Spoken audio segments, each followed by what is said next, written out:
नेकपा एमालेका आदरणीय महासचिव प्रवेश गरिसक्नु भएको छ। उहाँलाई स्वागत अभिवादन व्यक्त गर्दै गरिरहने कुरा सर्वविदितै छ। यसै सन्दर्भमा नेपाल सरकारद्वारा प्रस्तुत गरेमा हामी आज अलिकता चिरफार छलफल गर्दैछौँ।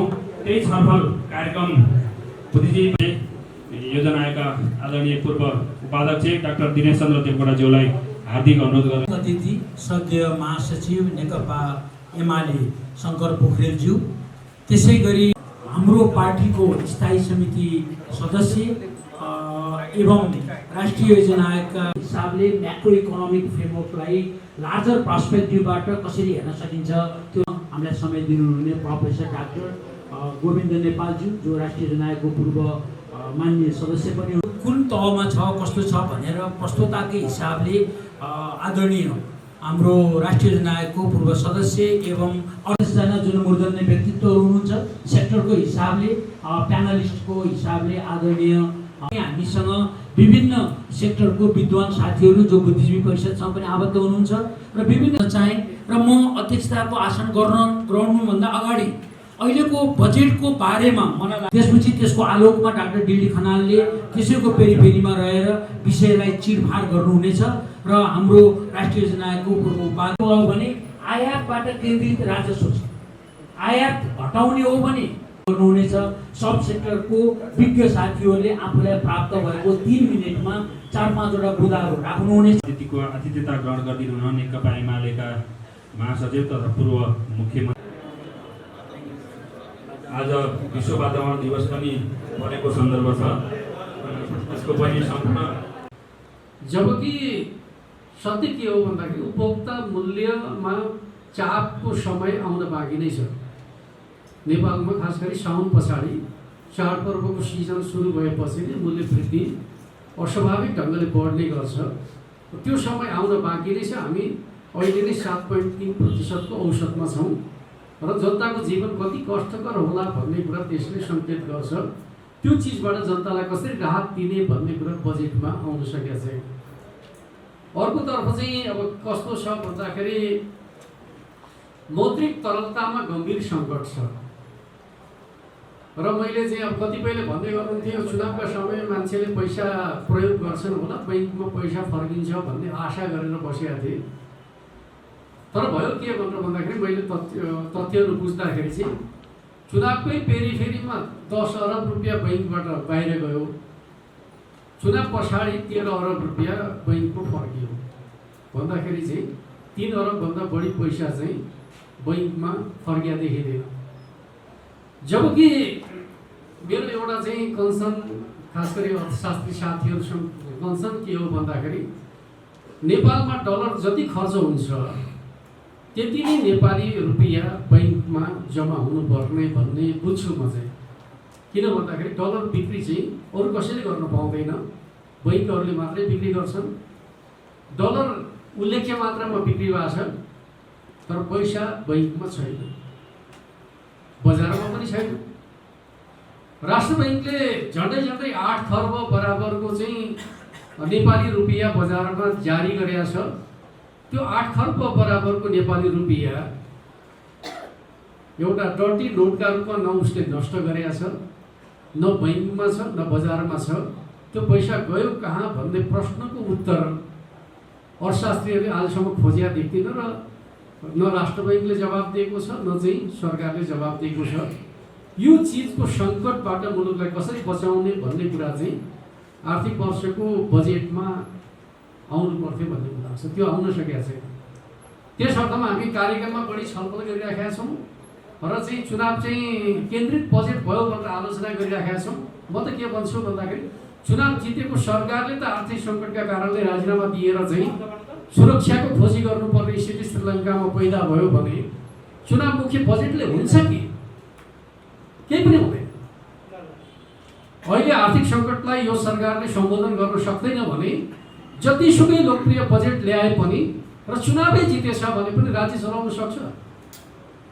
त्यस अर्थमा राज्यको ध्यान कहाँ जानुपर्ने भन्दाखेरि चाहिँ आर्थिक सङ्कटको सामना कसरी गरेर मुलुकको अर्थतन्त्रलाई सही बाटोमा कसरी ल्याउने भन्ने कुरातर्फ पो जानुपर्ने। हाम्रा बसहरू त्यो दिशातर्फ केन्द्रित हुनुपर्ने। तर हामी अर्कै विषयमा केन्द्रित भएको छौँ। फलानु कार्यक्रम चुनाव प्रेरित छ भन्छौँ, ल चुनाव प्रेरित होला, तर आर्थिक सङ्कटको सामना गर्न सकेन भने के अर्थ हुन्छ? चुनावै जितेछ भने पनि के अर्थ हुन्छ? राज्य त चलाउन सक्दैन नि त। जब मुलुक आर्थिक रूपमा चरम सङ्कटमा पर्छ, त्यसपछि मैले चुनेका प्रतिनिधिहरूको शासन हो भनेर जनताले पर्खेर बस्छ? पर्खेर बस्दैन। श्रीलङ्कामा के निर्वाचित सरकार थिएन र? सरकार चल्न सक्यो। त्यस अर्थमा मेरो चाहिँ पहिलो कुरा के हो त भन्दाखेरि बजेटले सम्बोधन गर्नुपर्ने मूल विषय नै बजेटले सम्बोधन गरेका छैन। त्यो विषयतर्फ हामी सबैको ध्यान जानु जरुरी छ भन्ने कुरा म राख्न चाहन्छु। अर्कोतर्फ चाहिँ अब हाम्रो आर्थिक सामाजिक विकासका सन्दर्भको कुराकानी गर्दाखेरि हामी अब ग्रोथ रेटको महत्त्वाकांक्षाको कुराकानी गर्छौँ। तर अहिले बजेटको आकार वृद्धि भएको छ, तर पुँजीगत क्षेत्रमा बजेट वृद्धि भएको छ कि छैन? भोलिको ग्रोथ भने त पुँजीगत क्षेत्रको लगानीबाट हुने होला नि। जब पुँजीगत क्षेत्रमा लगानी वृद्धि नै गरिएको छैन, ग्रोथ हुन्छ कसरी? यो कोणबाट हामीले चाहिँ छलफल बहस गर्नुपर्छ भन्ने मलाई लाग्छ। साधारण खर्च बढाएर चाहिँ स्वाभाविक रूपमा चाहिँ जिडिपीमा वृद्धि हुन सक्दैन। जिडिपीमा वृद्धि गर्नका लागि उत्पादनशील क्षेत्रको लगानी नै वृद्धि गर्नुपर्छ, पुँजीगत खर्च नै वृद्धि गर्नुपर्छ। पुँजीगत खर्च वृद्धि नगरिकन चाहिँ ग्रोथ वृद्धि हुँदैन भन्ने अर्थशास्त्रको सामान्य नियमलाई पनि बजेटले फलो गर्न सकेका छैन भन्ने मलाई लाग्छ। सामाजिक क्षेत्रको विकास हाम्रो दीर्घकालीन विकासको आधार हो, फाउन्डेसन हो भन्ने कुरा मान्छौँ भने सामाजिक क्षेत्रका सन्दर्भमा कुरा गर्दाखेरि चाहिँ शिक्षा र स्वास्थ्य क्षेत्रमा चाहिँ बजेट उल्लेख्य मात्रामा घटेको छ। किनकि हामीले हेर्ने कुरा त के हुन्छ भन्दाखेरि बजेटको आकार वृद्धिसँगै हामी त्यो क्षेत्रमा लगानी बढाएका छौँ कि छैनौँ भन्ने कोणबाट हेर्नुपर्छ। अहिले जुन प्रकारको लगानी शिक्षा र स्वास्थ्यमा छ त्यो एक प्रकारले भन्यो भने भइपरि खर्चको प्रबन्ध मात्रै हो। त्यो कुनै नयाँ प्रकारको चाहिँ संरचनागत प्रबन्धको वा चाहिँ पूर्वाधार विकासको वा जनशक्ति विकासका सन्दर्भमा चाहिँ थप लगानी हो त? अहिले जे छ त्यसैको खर्चको व्यवस्थापन मात्रै छ भने सामाजिक क्षेत्रको विकास हुन्छ कसरी? त्यस अर्थमा हामी सामाजिक क्षेत्रलाई रुग्न बनाउने, त्यसपछि त्यसलाई चाहिँ पेन्सनका नाममा आशावादी बनाउने खालको बाटोतर्फ गएर चाहिँ समस्या हल हुन्छ। एउटा रोचक कार्यक्रम प्रस्तुत भएको छ किसान पेन्सन भनेर चाहिँ। यो किसानलाई मूर्ख बनाउने खालको काम मात्रै भयो भन्ने मलाई लाग्छ। के अर्थमा भन्दाखेरि किसानले जति पैसा जम्मा गर्छ त्यसको 10% राज्यले त्यसमा एड गर्ने, त्यो त बैंकले आफै गरिदिइहाल्छ। राज्य सामेल हुनुपर्छ 10% त्यसमा एड गर्नका लागि। किसानले बचत खाता खोल्यो भने स्वतः त्यति प्राप्त गर्छन् त, त्यसलाई किसान पेन्सन भनिदिएको छ। भन्दाखेरि यो कस्तो प्रकारको भन्दाखेरि चाहिँ एक प्रकारले नागरिकहरू चाहिँ अज्ञान छन्, जे भन्दै पनि हुन्छ भन्ने प्रकारको मान्यताका आधारमा चाहिँ बजेट कार्यक्रम प्रस्तुत भएको छ भन्ने मलाई लाग्छ। अर्को एउटा चाहिँ समस्याको विषय म के देख्छु भन्दाखेरि चाहिँ नीति कार्यक्रम एकातिर, बजेट भाषण अर्कोतिर र बजेटको एलोकेसन अर्कोतिर, यो तीनवटा चिजको अन्तर सम्बन्ध हुनु पर्दैन। मुलुकलाई सही प्रकारको बाटोतर्फ अगाडि बढाउने भने नीति कार्यक्रमसँग बजेटको तारतम्यता, बजेट भाषणसँग चाहिँ बजेट एलोकेसनको तारतम्यता अपरिहार्य हुन्छ भन्ने मलाई लाग्छ। त्यो कोणबाट चाहिँ हेरिएको छ कि छैन भन्दाखेरि हेरिएको छैन। जहाँसम्म स्रोत व्यवस्थापनको सन्दर्भको कुरा यहाँ धेरै मित्रहरूले गर्नुभएको छ।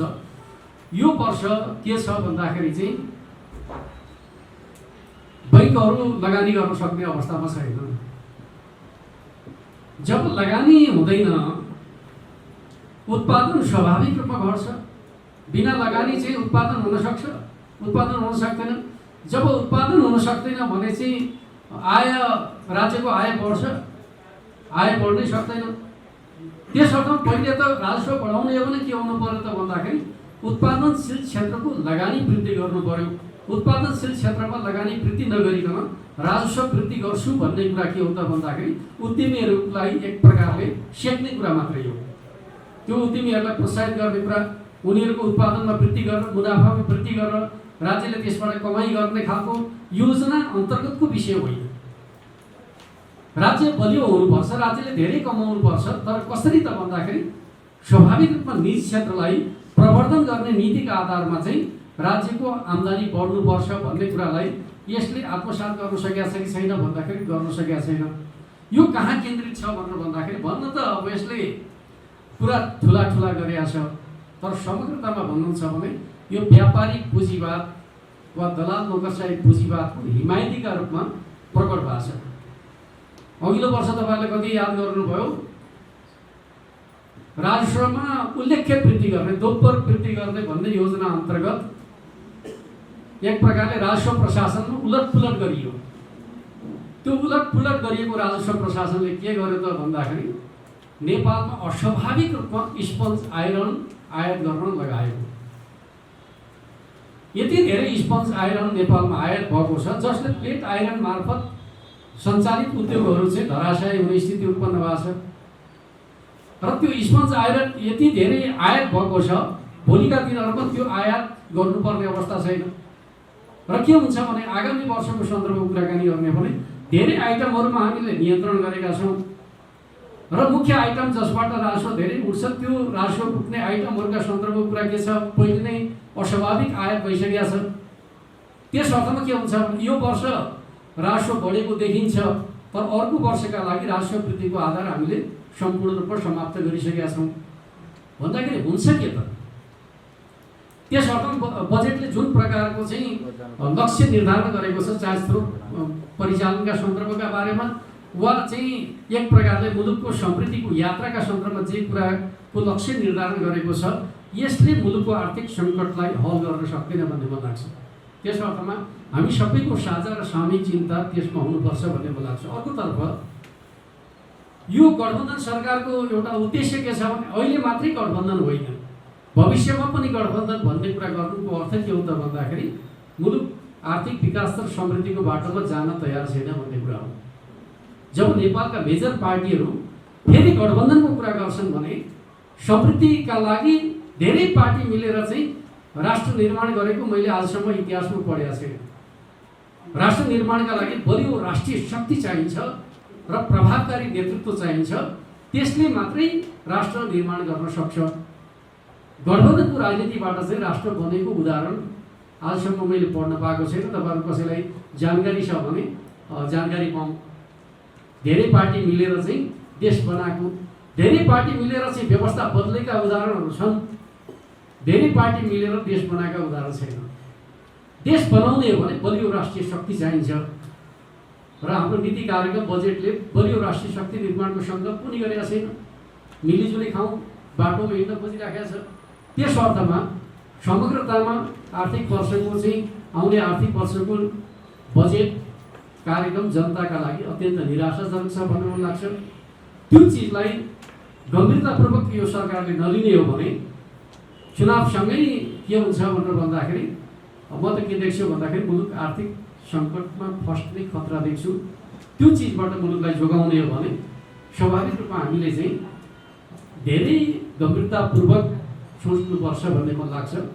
अहिले हाम्रो चाहिँ आर्थिक सामर्थ्य चाहिँ झन्डै 3 खरब बराबरको चाहिँ बजेटको आकार वृद्धि गर्नुको मकसद के हो त भन्दाखेरि चाहिँ सपना बाँड्ने कुरा हो। त्यो चाहिँ एक प्रकारले भन्नुहुन्छ भने त्यो खर्च गर्ने सामर्थ्य निर्माण हुन्छ भन्ने मलाई लाग्दैन। सपना बाँड्ने त्यसले चरम निराशा पैदा हुन्छ। त्यो चरम निराशाको परिणाम के हुन्छ भन्ने कुरा चाहिँ शहरी क्षेत्रका मतदाताहरूले मूलधारका राजनीतिक प्रति देखाएको असन्तुष्टिले प्रकट गरिसकेका छ भन्ने मलाई लाग्छ। यो राजनीतिक प्रणालीमाथिको चाहिँ प्रहार गर्ने बाटोतर्फ यो गठबन्धन सरकार अगाडि बढेको छ भन्ने कुरालाई बुझ्दै त्यसलाई करेक्सन गर्नका लागि सबैले आवाज उठाउनु जरुरी छ र जसले विषयगत ढङ्गले चाहिँ यहाँ प्रस्तुत गर्नुभयो उहाँहरू सबैलाई पनि म धन्यवाद भन्न चाहन्छु। र बुद्धिजीवी परिषदले स्वाभाविक रूपमा यो सबै पक्षलाई संश्लेषण गरिकन चाहिँ बजेटको एकीकृत एउटा दृष्टिकोण तयार गरेर चाहिँ सार्वजनिक गरोस् भन्ने कुराको आग्रह गर्न चाहन्छु। धन्यवाद।